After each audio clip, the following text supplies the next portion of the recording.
bagong mamamayan, tapat sa pag-uulat. Ito po ang Presidential Broadcast Service. Sa Kalbayog, Radyo Pilipinas, 882 AM. Radyo Publiko. Radyo Pilipinas. Radyo Publiko.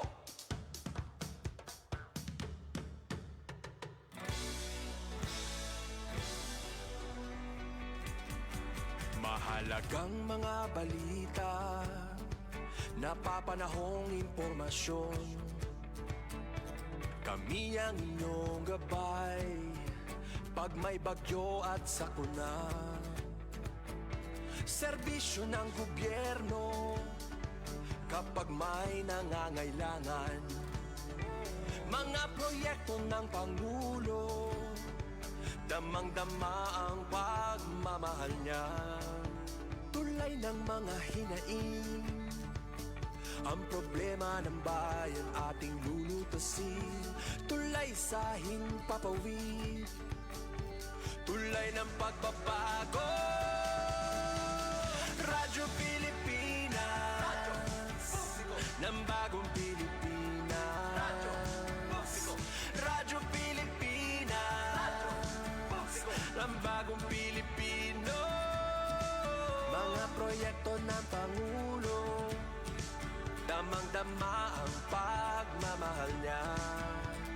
Radyo Pilipinas, Radyo Publiko, ang boses ng Pangulo.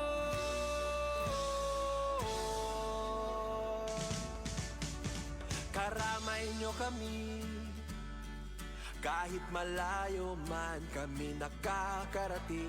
OFW magsasaka, buhay ay iba't iba, san mang lugar ng bansa natin. Tulay ng mga hinaing, ang problema ng bayan ating lulutasin. Tulay sa himpapawid, tulay ng pagbabago.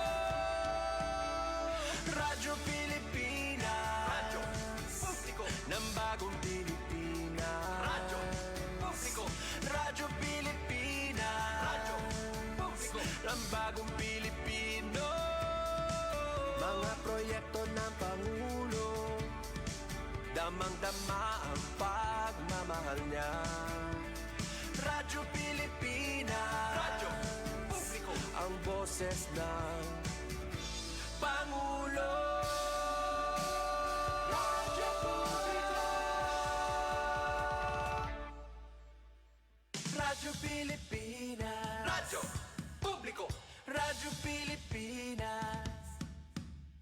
It's Copo with me time na. Oras na to give yourself some love. Huminga, mamalandong, ngan sudlo naton kalugaringon para makakope sa daily stress sa aton kinabuhi. Updiak niyo bumiyahe, nga ni-navigate an ups and downs san kada adlaw nga kinabuhi para makita ang kusog nga adila permi sa aton kalugaringon. Mao sa mga nag-break pala, o sa mga may ginpipinsar nga problema, o sa mga karuyag mamiling guidance o comfort, adi an cope with me para updan ka. Remember, waray problema nga dako, kung ato na ato bangon san kaisog, pagpaid, ngan kahibaro nga may ada mga tawo, nga dala permi na mamati, ngan mag-cope with you. Mao get ready to tune in, abrihian niyo kasing-kasing, nga nupod kita lumayag pakadto sa self-discovery, personal growth ngan resilience. Dinila sa Cope with Me. Aton oras, 10 minutos sa naglabay sa alas 3. Hello beautiful souls and welcome back to Cope with Me. I'm your on-air companion, Suzette Pratencio. Kaupad niyo permi sa journey called life. Ngan kaupad naton sa Master Control, Sera Mamonet Perito, ngan si Engineer Francis Morny Balvez. Maupay nga kulo, sa iyo nga tanan maupay nga Thursday sa nga tanan nga namamati sa aton nga na sa radyo ngan mga namamati og nagkikitaya na sa aton sa FB Live. Ngan mga namamati og nagkikidaliwat sa aton sa YouTube may ada na ba? So sa mga waray pa naka-subscribe deda, pag-subscribe na kamo sa amon YouTube channel sa Radyo Pilipinas Kalbayog para pwede kamo ngadto makakita sa amon mga episodes sa amon mga magkadrodelain nga programa today sa amon istasyon. By the way, February 13 buwas nga adlaw ngayon ang last day para sa submission sa application sa mga karoyang magpakasal sa simbahan ng Kasalang Bayan 2025. So sa mga waray pa naka-apply naka-register para sa pagpakasal, bangin pwede pa kamo humabol. So bisita lang kamo sa opisina sa Local Civil Registry Office sa Calbayog dito sa City Hall compound para makapakasal kamo sa simbahan sa mga agin kasal na sa sibil. Tapos karoy magpakasal sa simbahan. So this is the perfect time, 'di ba? Tapos February 26 pagod kasal so harani na makakasal ka mo dayon sa simbahan. So sa mga again waray pa naka-rehistro, so pagparehistro na kamo pwede pa kamo siguro makahapol bisita la kamo sa LCR office dito sa City Hall compound. Anyway, since cope with me, tara aton himunan naton mga cope with me habits. Teka nga naton san aton regular nga cope with me habit, aton everyday habit and pag-meditate. So ginaaghat ko kam nga ipiyong yung mga mata, relax your muscles, nga pag-focus pamati san paggiya sa Department of Health sa aton 3-minute mindful breathing.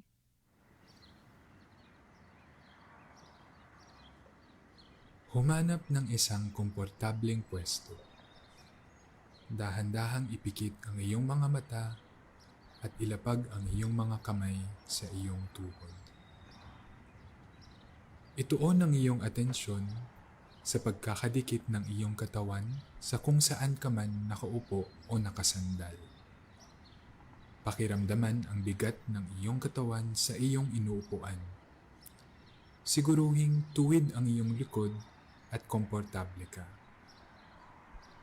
Huminga ng malalim. Inhale. Exhale. Inhale. Exhale. Habang patuloy kang humihinga ng malalim, i-relax ang iyong balikat, ang iyong tiyan, ang iyong mukha, ang iyong mga kamay, pababa sa iyong mga binti at paa. Bigyang pansin ang mga ito at dahan-dahang bitawan ang anumang tensyon. Ngayon, muling ituon ang iyong atensyon sa iyong paghinga. Obserbahan kung paanong dumadaloy ang hangin papasok sa iyong ilong, papunta sa iyong lalamunan, patungo sa baga, at palabas muli sa iyong ilong. Bigyang pansin ang bahagyang pag-angat at paglubog ng iyong dibdib at tiyan sa bawat inhale at exhale. At subukang gawing natural lamang ang paghinga at mag-relax. Ngayon, pagtuunan ng pansin ang pakiramdam ng iyong paghinga sa iyong ilong. Pakiramdaman ang iyong hininga habang ito'y pumapasok at lumalabas. Mag-focus lang sa pakiramdam na ito sa tuwing paghinga at paglabas ng hininga. Maaari mong mapansin na malamig ang hanging pumapasok sa iyong ilong at mas mainit naman ang lumalabas na hininga. Kapag napaisip sa ibang mga bagay o kung may mga bagay man na nakakadistract sa iyo ngayon, bigyang pansin lang na ito'y mga naiisip mo lamang at bahagyang ibalik ang iyong atensyon sa iyong paghinga at huminga ng malalim at ilabas. pansinin ang unti-unting paghinahon ng iyong katawan. Pagtuunan ng pansin ang iyong paghinga at payagang dumaan ang mga ibang laman ng iyong isipan at mga nararamdaman habang tuloy-tuloy ang paghinga. At kung ika'y handa na, ibalik ang iyong atensyon sa pagkakadikit ng iyong katawan sa iyong inuupuan o sinasandalan at dahan-dahang imulat ang iyong mga mata. Alright, asya doon ato na 3-minute mindful breathing tikang sa Department of Health. Aton oras, 16 minutos sa naglabay sa 3:00. Mabalik kita nga naton pagsusundon ang naton journaling prompt ngan good news pagkatapos lasan pipera nga mga pahinumdom. News and current affairs. Top stories of the day. Business, sports, music, and entertainment. Dadalhin sa inyo ng mas pinaganda, mas pinalawak, mas pinalakas. Radyo Pilipinas. Radyo Pilipinas Calbayo. DYOG 882 AM. Pagkain sa bawat mesa. Yan ang sentro ng kadiwa ng Pangulo. Tampok ang murang bilihin dahil ang mga produkto direkta mula sa mga magsasaka. Ngayon, meron ang Kadiwa Retail Selling, Kadiwa on Wheels, Kadiwa Express at susunod na ang e-Kadiwa. Napatunayan natin na kayang maipababa ang presyo ng bigas, karne, isda, gulay at asukal. Malaking tulong ang Kadiwa Store. Sa kadiwa ng Pangulo, pagkain ay abot kaya ng mga Pilipino. Pinangungunahan ng Department of Health, sinusunod ng PEMAT ang pinakamataas na pamantayan ng World Health Organization. Katunayan, ginawa na sila ng prestigyosong WHO Emergency Medical Team Badge, isang patunay ng kanilang dedikasyon sa klinikal na pangangalaga, logistics at sanitation. Ang PEMAT ay binubuo ng mga elite teams mula sa Metro Manila, Luzon at Visayas. Nitong 2023, ipinakita nila ang kanilang tibay at malasakit nang tumugon sila sa 7.8 magnitude na lindol sa Turkey, kung saan mahigit 1,000 pasyente ang natulungan. Pinaiigting pa ng administrasyon ni Pangulong Ferdinand R. Marcos Jr. ang ugnayan sa mga kalyadong bansa sa bagong Pilipinas na isa katuparan ng Philippine Security Sector Assistance Roadmap. I'm confident that our collaborative efforts will pave the way for a brighter, more prosperous future for the Indo-Pacific region. Kabilang sa napagkasunduan ang pagbibigay ng Amerika ng $500 million ng military financing na magagamit ng AFP at PCG. Mabibigyan ng access ang Pilipinas sa modernong kagamitan upang matugunan ang mga banta sa teritoryo at cyberspace. Mga kababayan, mataas ang aking kumpiyansa na malalampasan din natin ang hamon ng ating pinagdadaanan. Dahil ito ang pangunahing hinaing ng taong bayan. Hindi tayo titigil sa paglalaban sa kahirapan.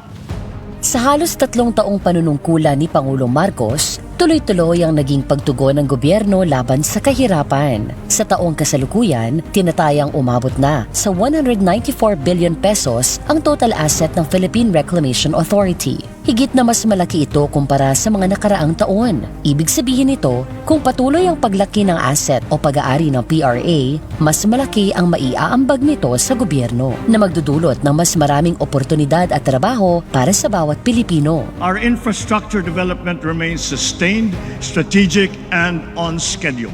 Our aggressive infrastructure development, business-friendly policies, investment and export promotions, foreign visits, and economic missions are all aimed at generating not just jobs, but quality and competitive jobs. Sa nagbabagong Pilipinas, patuloy ang trabaho, patuloy ang pagbabago. Internet scam, hacking at cyberbullying. Ilan lamang yan sa mga krimeng nangyayari online. Noong 2023, nakapagtala ng 23,200 na cybercrime ang pambansang pulisya. Kaya si Pangulong Ferdinand R. Marcos Jr.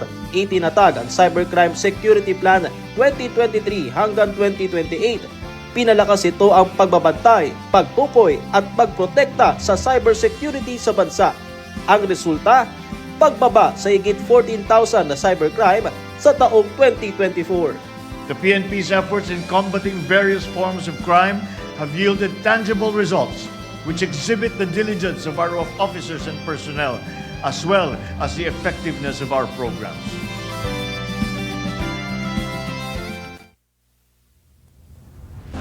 Magnet sa Ilocos, Bicol Express sa Bicol, Lechon sa Cebu, mga katangi-tanging putahing Pilipino na umakit sa panlasa ng mga turista. Food, culture, heritage, the arts, education, halal, Islamic traditions, dive, cruise, farm and ecotourism, even sports have now become potent subjects and products of a nation's tourism.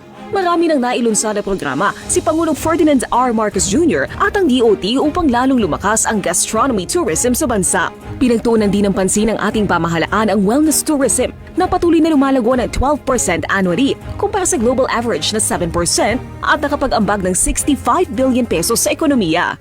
Sa bagong Pilipinas ni Pangulong Ferdinand R. Marcos Jr., ang gastronomy tourism at wellness tourism ay magkaagapay para sa malakas at masiglang mamamayan.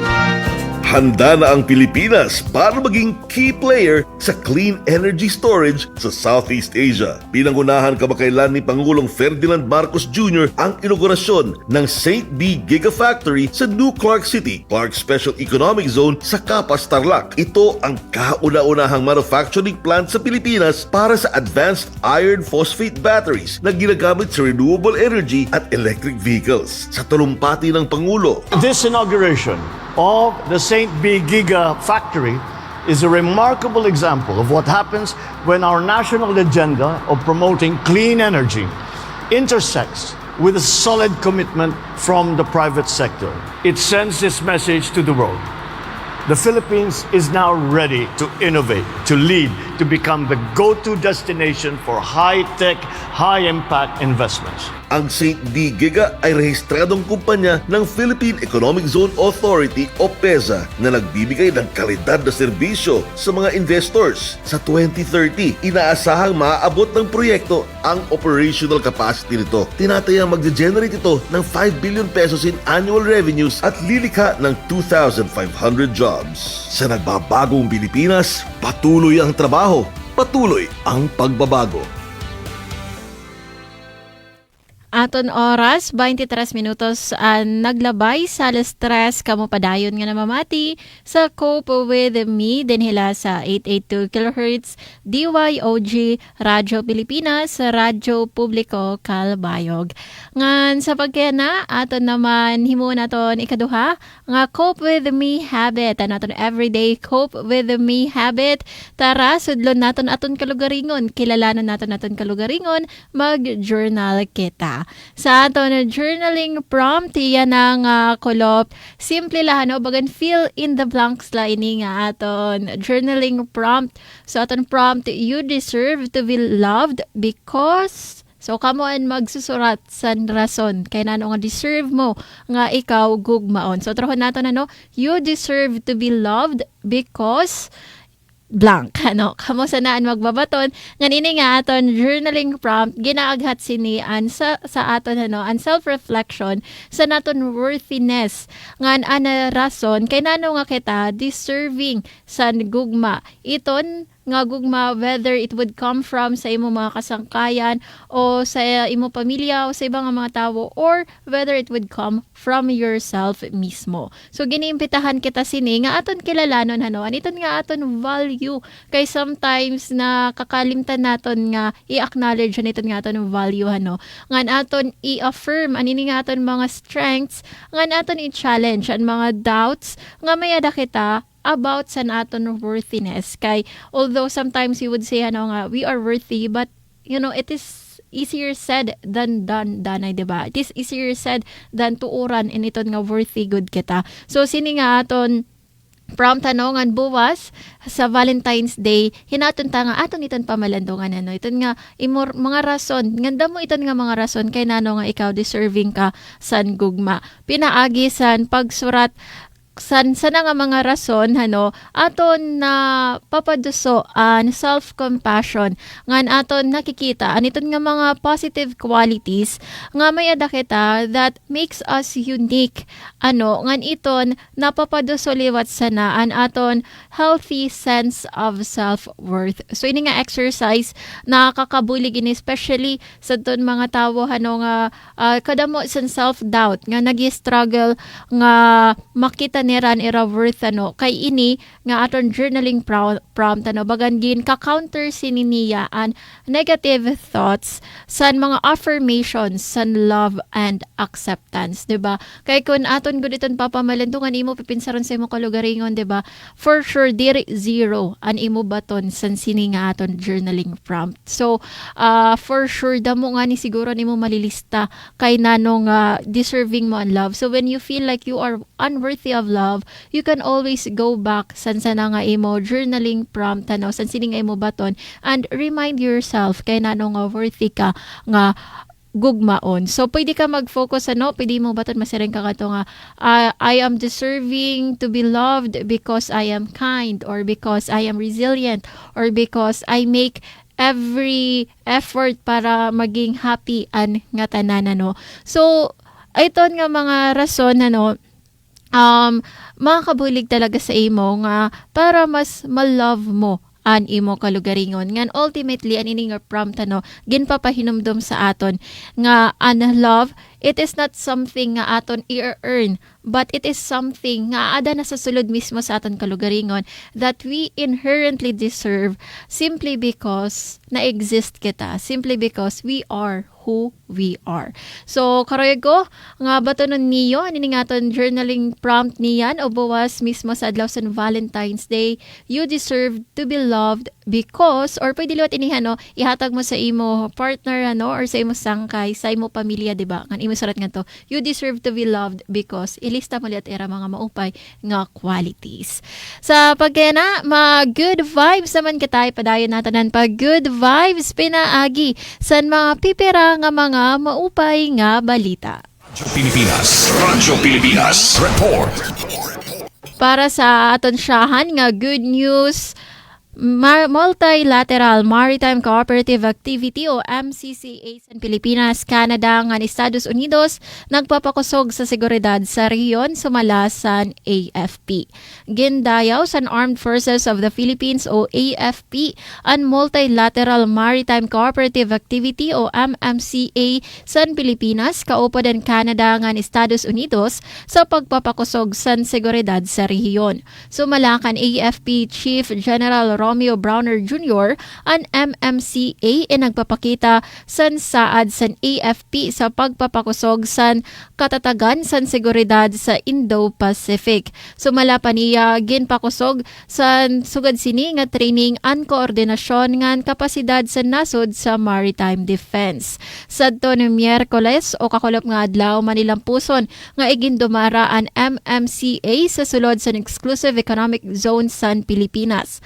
Ungay sa mga nagpartisipar ang BRP Andres Bonifacio Beechcraft King Air C-90 Patrol Aircraft ngan search and rescue assets sa Philippine Air Force. Nagpadaraliwad ang Canada sa HMCS Ottawa samtang nagsusuporta naman ang Estados Unidos sa pagpaplano ngan pagsubaybay sa aktibidad. Una nga igindumara ang MMCA sa Abril 2024 nga ginsundan sa iba pa nga training sa mga masunod nga bulan. Ang pinakaorhi nga MMCA nahinabo sa Pebrero 5 sa yana nga presente nga tuig 2025. Samtang dugang pa nga good news, Department of Migrant Workers namimiling pasan mas damo nga trabaho para sa OFW sa UAE. Padayon nga namimiling ang Department of Migrant Workers o DMW san mas damo pa nga oportunidad para sa mga Pilipino nga mga trabahador o OFWs matapos ang ginpahayag sa United Arab Emirates o UAE nga panginahanglan san mas damo nga mga langyawanon nga trabahador para sa era 2025 Development Plan. Sumalakan Migrant Workers Secretary Hans Leo Kakdak nagpapabilin nga katuyuanan sa DMW nga siguraduhon an proteksyon ngan pagkamanilampuson san overseas Filipino workers o OFWs samtang sirain nagtatrabaho sa iba nga nasod.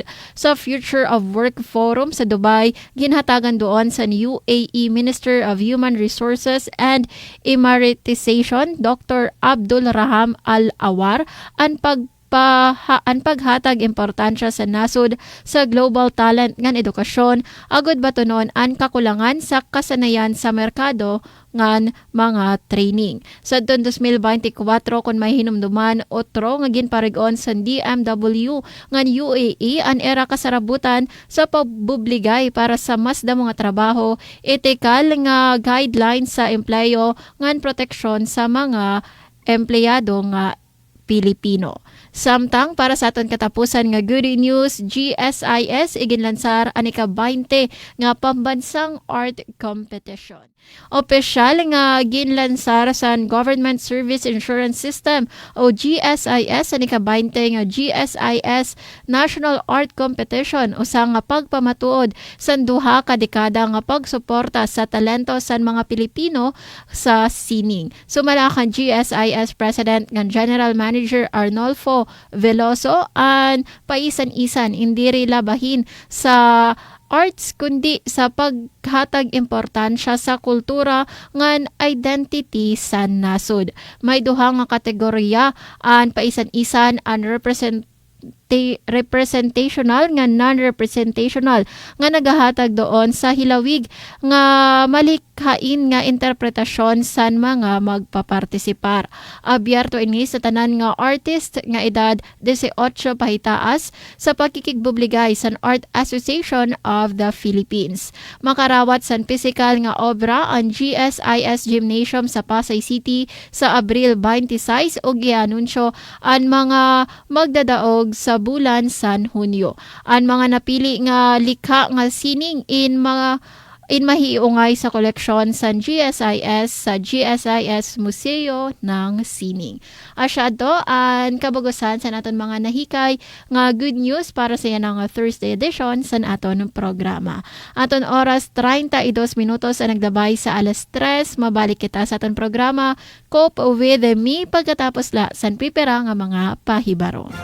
News and current affairs. Top stories of the day. Business, sports, music, and entertainment. Dadalhin sa inyo ng mas pinaganda, mas pinalawak, mas pinalakas. Radyo Pilipinas. Radyo Pilipinas. Calbayo. DYOG 882 AM. Ang pambansang seguridad at kaligtasan ng bawat isa sa bagong Pilipinas tinututukan at binibigyang halaga. Pinalakas pa ni Pangulong Ferdinand R. Marcos Jr. ang paghatid ng serbisyo sa mga kanayunan at paghikayat sa mga rebelde magbalik sa lipunan. Nag-iisang weekend guerrilla front na lamang sa buong bansa ang natitira na malapit ng mabuwag. Sama-sama nating itaguyod ang pangarap ng bawat Pilipino na makapamuhay sa isang mas maunlad, mas makatarungan at mas malayang bagong Pilipinas. Uy, Mila, napansin mo ba ang presyo ng gulay ngayon? Nakapagtataka? Oo, Tom. Pero huwag kang mag-alala. Alam mo bang may mga ahensya tulad ng DTI na tumitingin sa mga presyo? Talaga? Paano nila nasisiguro na tama ang presyo? Sa ilalim ng price monitoring program, regular sila nakikipag-ugnayan sa mga supply retailer para mapanatili ang sapat na supply at maiwasan ang hindi makatarong ang pagtaas ng presyo. Wow! Kaya di pala tayo dapat mag-alala. Tama. Kaya sama-sama tayong kumilos. Bilhin ang mga pangailangan sa tamang presyo at suportahan ng DTI sa kanilang mga proyekto. May mga kababayan tayong nangangarap mang ibang bansa para sa mas maginhawang buhay. Gaya na lang ni Rosini na isang dating nurse. Pero ngayon ay nasa agrikultura na sa tulong ng mga programa ng gobyerno. Dito po napatunayan ko na hindi na nga kailangan na mga ibang bansa dahil pwede ka naman pong umunlad. Yumaman actually dito po sa Pilipinas sa pamamagitan po ng agrikultura. Muna, ang nakuha ko po na training sa TESDA is Organic Agriculture Production NC2. And then, nag-training naman po ako ng trainer's methodology sa SFIST And last March and June, nag-take naman po ako ng agri-crop, production NC2, and agropreneurship. Sa bagong Pilipinas, posible na ang maginhawang buhay. Hindi na kailangang hanapin pa sa ibang bansa. Sa tulong ng mga programa ng gobyerno, maaaring umasenso ang buhay sa sariling bayan. Basta't samahan ng sipag at diskarte. Para matiyak ang kapayapaan at kaligtasan ng bawat mamamayan, sa pamamahala ni Pangulong Ferdinand R. Marcos Jr., pinaigting ang presensya ng pambansang pulisya. Mula July 2022, pumalo sa higit 52 milyong patrol operation ang ginawa ng PNP. Make your presence felt in the streets. Make them safer. Defend our democratic institution, our cherished ideals. Protect the people, especially the weak. Hindi lamang agad na natutugunan ang mga krimen, napipigilan din ang mga nagbabalak maghasik ng lagim. Sa nakalipas na 2 taon, bumaba sa 95,000 ang index crime volume ng bansa. Mas maliit kumpara sa 238,000 noong 2016 hanggang 2018. Sa bagong Pilipinas, ang mga pulis palaging nandyan at maaasahan. Ang bawat departamento ng Subic Bay Metropolitan Authority ay nakatuon sa pagpapabuti ng bawat sektor ng Freeport Zone at kasama ni Pangulong Ferdinand Marcos Jr. ay lalong maisasakatuparan ang bawat tungkulin at hangarin ng sambayanan para sa pagkamit ng bagong Pilipinas. More than 580 million pesos in budget allocation for the SBMA, and we're thankful to the President. SBMA is an active member and a part of the President's initiative of the Luzon Economic Corridor Economic Development Program. The SBMA has allotted several areas for the development and expansion of port facilities which can accommodate different type of ships for break bulk and bulk cargo. Also in the pipeline is a cruise ship terminal which will contribute in the increase of tourists inside the Freeport Zone, which will contribute to the President's thrust to improve and increase the number of tourists for the country. Sa ilalim ng Administrasyong Ferdinand Marcos Jr. ay namibigang diin ang halaga ng ekonomiyang pangkaunlaran ng karagatan, isang saligan para sa isang mas masaganang Pilipinas. Sa pamahalaang Marcos, ang bagong Pilipinas nakikita na. Sa nagbabagong Pilipinas, patuloy ang trabaho, patuloy ang pagbabago. Ang Pilipinas, laging handa sa pagsaklolo kung usaping kalusugan ang pag-uusapan. Pinatunayan ng Philippine Emergency Medical Assistance Team na kahit anong sakuna ay nandyan sila at handang umalalay. Noong nakarang taon, sa direktiba ni Pangulong Bongbong Marcos at DOH Secretary Teodoro Herbosa ay umaksyon sila sa Bicol Region para sa mga nasalanta ng Bagyong Christine. Ang DOH at PEMAT na kinikilala ng World Health Organization ay laging nakahandang sumaklolo sa loob man o labas ng bansa. Ang DOH at PEMAT na kinikilala ng World Health Organization ay laging nakahandang sumaklolo sa loob man o labas ng bansa dahil bawat buhay mahalaga. Ano ang EcoZone? Bakit ito mahalaga sa programang Build Better More ni Pangulong Ferdinand Marcos Jr.? Paliwanag ni PEZO Director General Tereso Panga. Ang konsepto ho niyan, may tinalagang lugar para doon ho maglo-locate yung mga mamumuhunan na kung saan ang PESA lang ho ang merong exclusive jurisdiction dito. Other than the jobs, definitely yung mga host LGUs will also benefit from yung increased income nila at yung multiplier effects because of yung presence ng industry. Under President Ferdinand Marcos's administration, 27 economic zones na ang naiproklama. Katumbas ito ng tinatayang mahigit 9 billion pesos na halaga ng investments. Dulot ay trabaho para sa mas maraming Pilipino. A substantial number of investment pledges have already commenced operations with many more at various stages of development. Sabilang natin, bukod sa malalaking kita para sa bansa, makakalikha ang mga ito ng mahigit 200 at 2,000 trabaho para sa ating mga kababayan. Sa nagbabagong Pilipinas, patuloy ang trabaho, patuloy ang pagbabago. Aton oras, 21 minutos na lang nagpapabilin antes mag alas 4. You are still listening to Cope With Me, your go-to radio show for navigating life stress. Speaking of stress, buwas February 14, Valentine's Day. So siguro ang mga single people may stress buwas kay bagan yung pinsaron usa na natin nga reminder nga kamo in nag-uusahan kamo in single.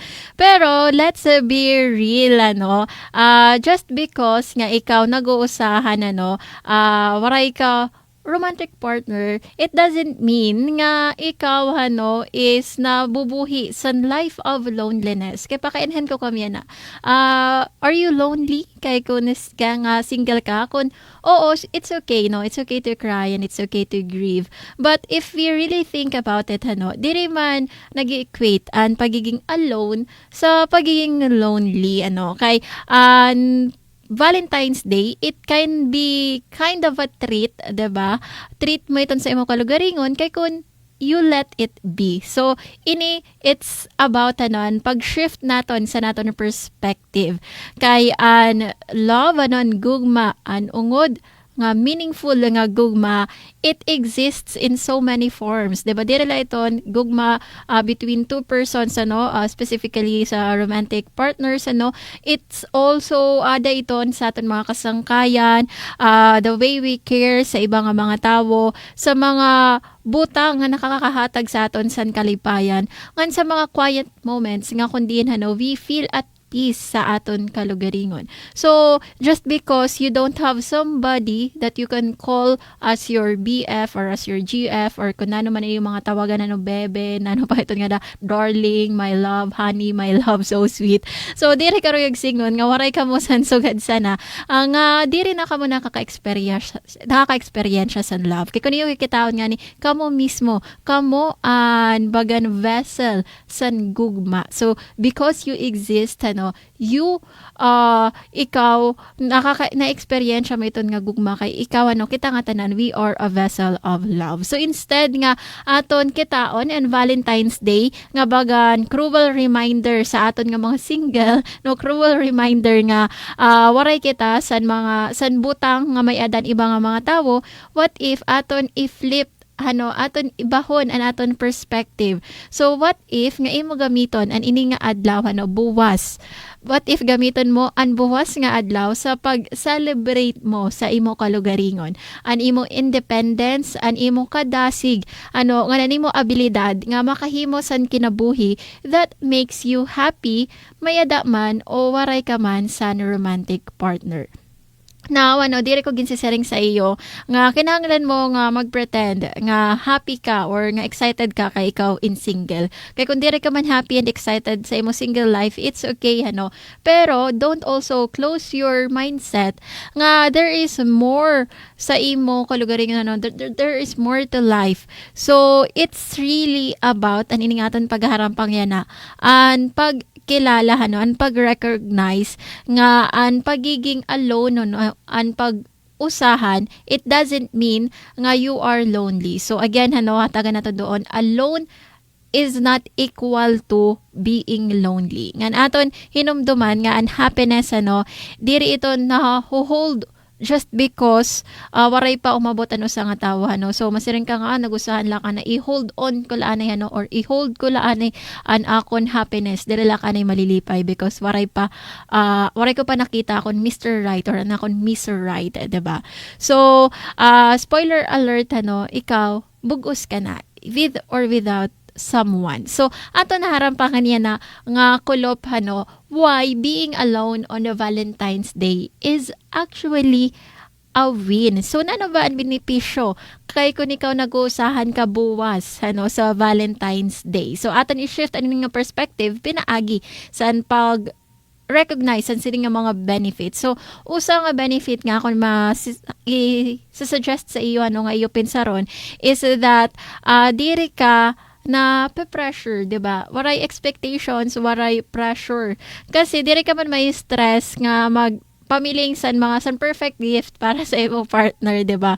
So, Dere ka may stress nga kinahanglan mo i-date, sarano kinahanglan niyo kumadto sa sini nga mga lugar. Di ka may stress kay puno ang mga restaurants na waray na ka malilingkuran, so may stress ka na liwat pamiling sa bago nga restaurants ano. So iton laan ka upayan kay dire ka na pressure ano. Kay usually may daman gud diton bagan sense of pressure. Although may the happiness no, but there is that bagan bubbling that bubbling pressure nga kundi kinahanglan mo i-meet ano sa expectations sa nimong partner, especially kung medyo nasanay siya na bagan naging normal man gud nga kinahanglan damo flowers sus na pa-pressure ka pagod nga iba mas damo ira flowers ano na pa-pressure ka nga bagan maghatag liwat sa mga damo nga mga gift sa imo partner. So kung nag-usahan ka la, waray san sa na nga expectation, waray san sa na nga pressure. Usa pa ano is that you call the shots, 'di ba? Kay kun karuyag mo i-spend an ini nga adlaw nga dakala sa iyo balay ano dire ka magawas para dire ka ma-remind sa nimo singlehood. So okay la kun dire ka gumawas, 'di ba? Ikaw mismo an magdesisyon kun nano ba an imo ay mo pagsalin orog sa Valentine's Day, 'di ba? Pwede nga binge watch ka la. So waray sa mo magdidikta kun nani imo karuyag himuon sa nga adlaw, bawas nga adlaw. Usa pa is that nakaka-focus ka sa imo self-care, 'di ba? Kay instead nga ipo-pour mo ani mo energy sa pag pangalimbasog nga an imo partner hano, they would feel special although it is a nice thing to do hano. Pero ang kapayan la when you are single is that iton nga adlaw hano, pwede mo iton himuon nga excuse sa imo kalugaringon nga maging all out ka sa imo self-care, 'di ba? So pwede nga magpaspa ka hano, or pwede kun nano lang nimo himuon ano makadto ka sa solo adventure or whatever things nga karayag mo himuon that would make your heart happy.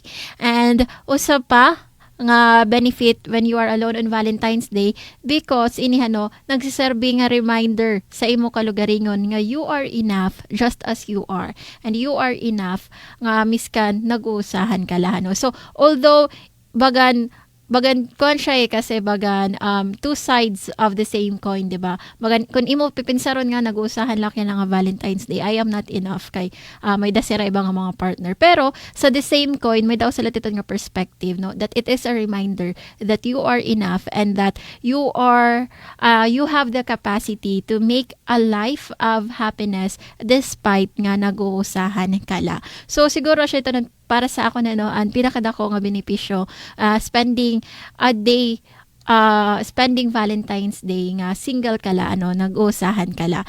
But sa mga ibang nga matawo ano, how can you feel good ba about sa Valentine's Day kay kung single kala? So kung nag-struggle kaya na adi ang mga piperang mga pitad nga pwede mo mahimo para ma-shift mo ani mo perspective about sa Valentine's Day and how you can feel good no about being single bawas nga adlaw. So una, of course, when you shift your perspective, kinahanglan nga undangon naton ang pag-compare naton sa aton adlaw sa highlight reel sa mga tao. So social media hano, for sure buwas damo iton nga da magpo-post ka naka-receive sa rason flowers, chocolates ano. So madali nga ma-compare mo ani mo kalugaringon sa sining mga tao. But here is one of the facts of social media, 'di ba? Iton nga to nakikita, it is a curated nga highlight reels and era mga panhitabo ano, and usually ito nga aton mga nakikita actually ito mga mag-upay ano, so we don't know really what goes behind the scenes. So dire kita antego malay mo ngayon antes nakarawat and flower nagaragway ngayon ito, diba? So mao nga undangon naton ang pag-compare sa aton kalugaringon sa ibang mga tao, so especially buwas ano. So kung dire mo napupugnan nga compare mo kalugaringon, why not nga limitahan mo anay mo paggamit sa social media and focus anay ani mo attention sa imo self-care, 'di ba? Magbasa or mag solo date ano, magluto sa imo mga paborito nga mga pagkaon. Asa pa is that i-shift ani mo focus sa imo mga butang nga may ada ka na, diba? Instead nga mag-fixate ka ani mo focus ada kung ano ba ang kulang sa imo, why not shift your focus to the things that you already have, diba? Imo family, ani mo mga kasangkayan, ani mo mga pets, imo mga fur babies. So those are the things that symbolizes love nga ada na mismo sa imo kalugaringon, ada na mismo sa imo kinabuhi sa pagkayanahan. So instead nga mag-focus ka sa nga waray ka maybe a romantic partner, why not i-focus mo imo attention and imo energy sa mga butang nga may ada ka na. And lastly i-remind nimo kalugaringon nga ang pagiging single diri iton problema nga kinahanglan nga i-fix ang pagiging single it doesn't mean nga ikaw incomplete ka or that something is wrong with you or that may something nga kinahanglan mo nga bag-ohon. So it doesn't mean nga you are behind, but ang pagiging single, it's just a phase sa imo kinabuhi. Ngayon pagiging single, sabi ko nga ni kanina, it's also a reminder that you have the ability to make a life of your own and that you have the ability to make yourself happy despite nga waray sa imo tawo nga ada nag-remind sa imo nga ikaw pwede ka maging happy. That goes to show your strength and that goes to show your independence. Nga kundiin, usa nga butang nga kinahanglan mo, usa nga butang nga dapat mo i-ka-proud sa imo kalugaringon. So, hopefully, tomorrow, whether you are single or you have a romantic partner, hopefully, kita nga tanan ma-enjoy on Hearts Day and Valentine's Day. At ang oras 51 minuto sa naglabay sa 3:00, mabalik kita sa ating programa Cope With Me pagkatapos san pipira nga mga pahinumdom. News and current affairs, top stories of the day, business, sports, music, and entertainment. Dadalhin sa inyo ng mas pinaganda, mas pinalawak, mas pinalakas. Radyo Pilipinas. Radyo Pilipinas Kalbayo, DYOG 882 AM. Kalusugan ang pinakamahalagang yaman at ano pa man ang estado sa lipunan, bawat isa pangangalagaan, walang maiiwan dahil sa bagong Pilipinas, bawat buhay mahalaga. Inilunsad ng Office of the First Lady bilang tugon sa pangangailangan ng mas malawak na access sa mga serbisyong medikal at laboratorio, ang Lab for All. Nagsilbi rin itong inspirasyon sa pag-procure ng 83 bagong Pilipinas mobile clinics para maghatid ng promotive at preventive health services sa mga underserved areas. Para matugunan ang agwat sa primary care, 41 bagong urgent care and ambulatory services o bukas centers ang itinayo para mas mapadali ang access sa mga serbisyong pangkalusugan sa bawat komunidad. Inilunsad din ang Kagawaran ng Kalusugan, ang pinakabago nitong initiative para mas mapabilis ang realisasyon ng Universal Healthcare, ang Purok Kalusugan. Sa ilalim ng Administrasyong Marcos, binibigyan ng mas mataas na pagpapahalaga ang ating mga health worker. Ngayong taon, nakapagbigay ng suporta ang Kagawaran sa 1,415 na mga scholars sa iba't ibang health courses sa ilalim ng DOH Pre-Service Scholarship Program at 344 underboard nursing graduates ang naka-enroll sa Clinical Care Associates Upskilling Program sa CHED-funded Specialized Nursing Review Program. Through our integrated efforts, we can create a future where no learner is left behind and every Filipino child can flourish in an increasingly complex world. Alinsunod sa pahayag na ito ni Pangulong Ferdinand R. Marcos Jr., nakipagtulungan ang Clark Development Corporation sa OB Montessori at Bloomberry Cultural Foundation Incorporated para itayo ang CDC OB Bloomberry Family Care Centers para sa ating mga katutubo sa Pampanga at Tarlac. Sa ilalim ng proyektong ito, ang mga batang nasa edad 3 hanggang 4 ay tinuturuan ng practical life lessons na siya namang ikinatutuwa ng mga magulang gaya ni Mary Grace Tarosa. Nagpapasalamat po ako sa Panginoon kasi binigyan po kami ng school na ganito. Tinuturuan sila ng mabubuting asal, yung mga gagandang gawain. Lubos din ang pasasalamat ng mga naging estudyante ng daycare centers. Sa nagbabagong Pilipinas, patuloy ang trabaho, patuloy ang pagbabago.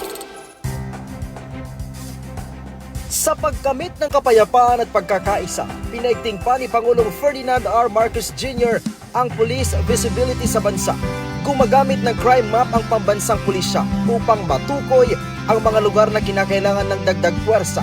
Mula July 2022 hanggang November 2024, nakapagtala ng 75,000 na krimen, mas mababa sa higit 238,000 noong 2016 hanggang 2018. We are on track towards a safe, secure, and empowered bagong Pilipinas. Ang kalusugan po ay kayamanan. Walang silbi ang lahat ng yaman kung hindi maayos ang ating kalusugan. Ang pangarap ni Pangulong Ferdinand R. Marcos Jr. na ilapit sa bawat Pilipino ang serbisyong medikal na kanilang kailangan ay unti-unti nang naisa sa katuparan. Kasunod ito ng proyektong Clark Multi-Specialty Medical Center na kasalukuyang tinatayo sa Clark Freeport Zone. Ayon kay Clark Development Corporation President and CEO Attorney Agnes De Vanadera, kaya nitong maserbisyuhan ang ating mga kababayan sa Region 3 at mga karatig na probinsya. Ilalagay natin heart center, lung center, kidney center, children's hospital. Naglagay tayo ng cancer center or institute din. Sa nagbabagong Pilipinas, patuloy ang trabaho, patuloy ang pagbabago.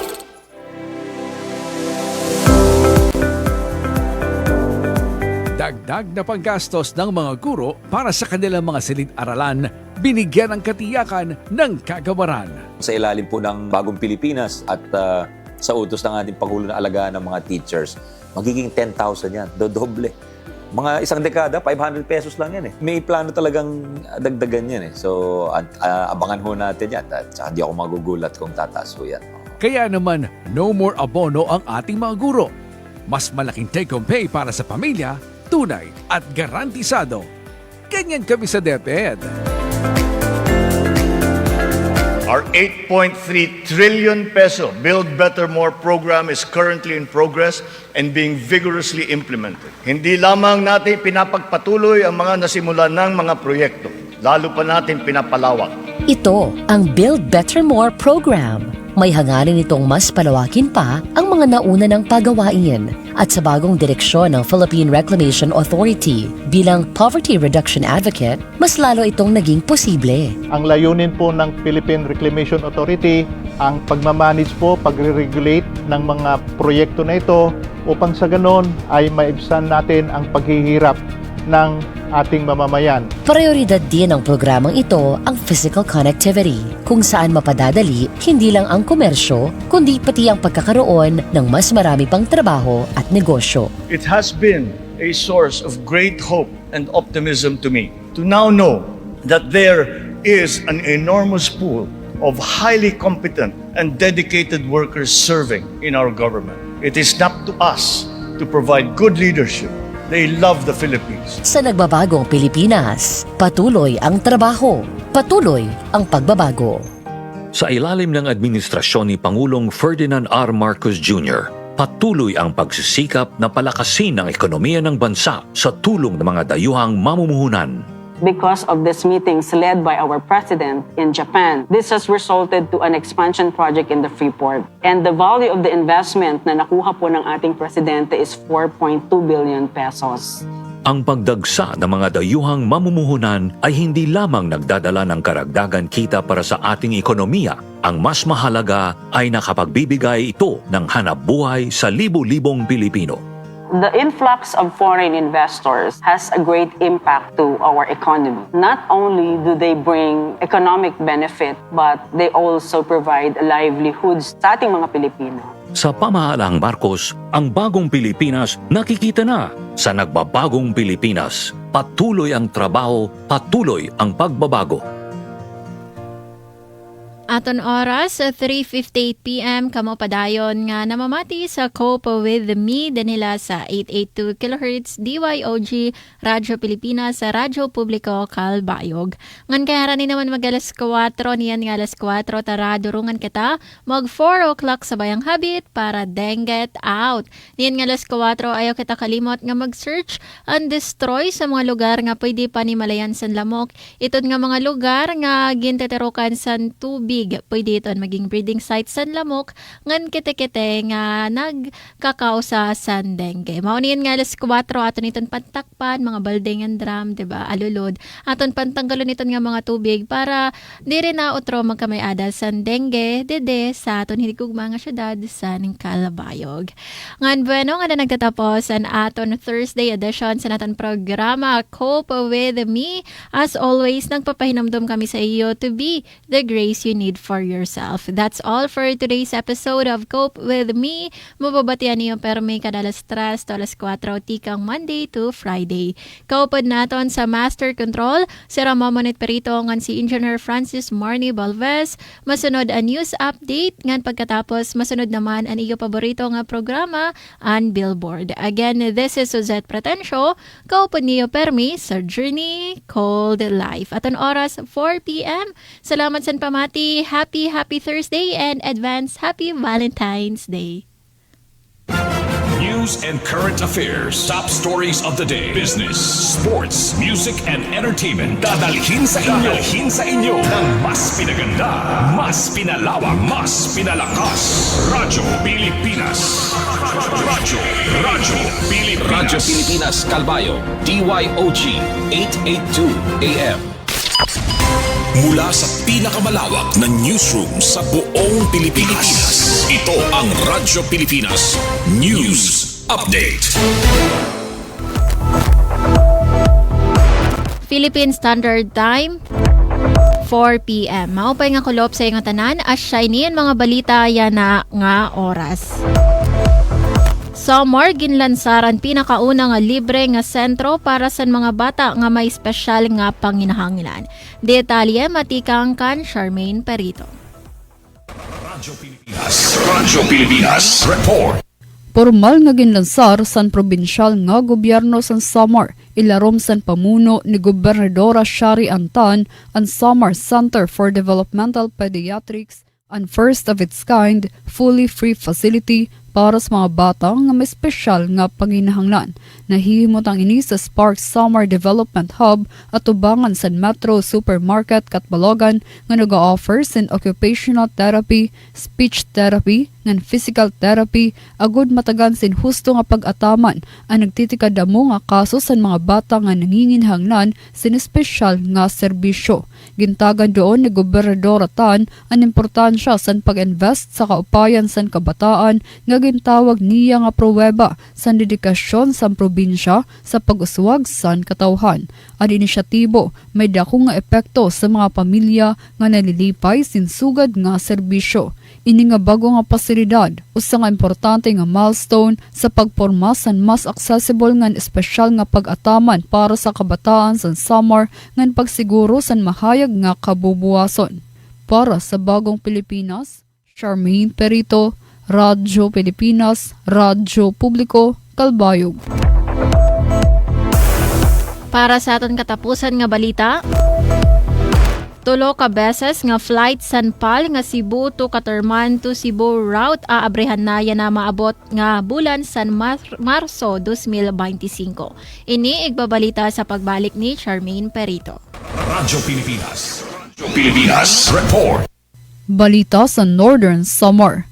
Magiging mas masayon na ang pagbiyahe tigang sa Northern Samar pakadto sa Cebu tungod sa bag-o nga Catarman to Cebu nga ruta sa Philippine Airlines o PAL nga mag-aabre na sa maabot Marso 1, 2025. Sa pagsiguro sa maiden flight, nagkatitirok ang mga opisyal sa PAL upod ang provincial government sa Northern Samar sa panguna ni Gobernador Edwin Ongchuan. Ginpaabot ni Gobernador Ongchuan ang dako nga pagpasalamat sa PAL sining maupay nga kabag-uhan nga sigurado nga magpapakusog sa ekonomiya ngan turismo sa probinsya.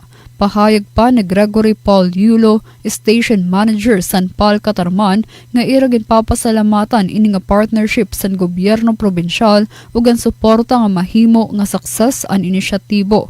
An maiden flight an bubuhaton pinaagi sa water cannon salute ngan formal nga seremonya upod si Gobernador Ongchuan nga nibapang nga mga bisita. Sugad man, magpapadayon ang PAL sa pag-operate sa Cebu to Catarman to Cebu nga ruta tulo ka beses kada semana, kada Martes, Huwebes ngan Sabado.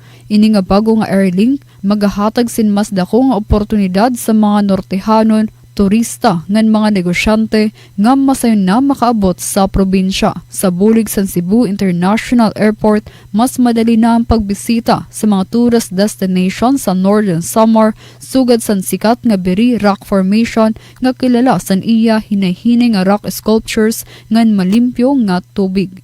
Para sa Bagong Pilipinas, Charmaine Perito, Radyo Pilipinas, Radyo Publiko, Kalbayog.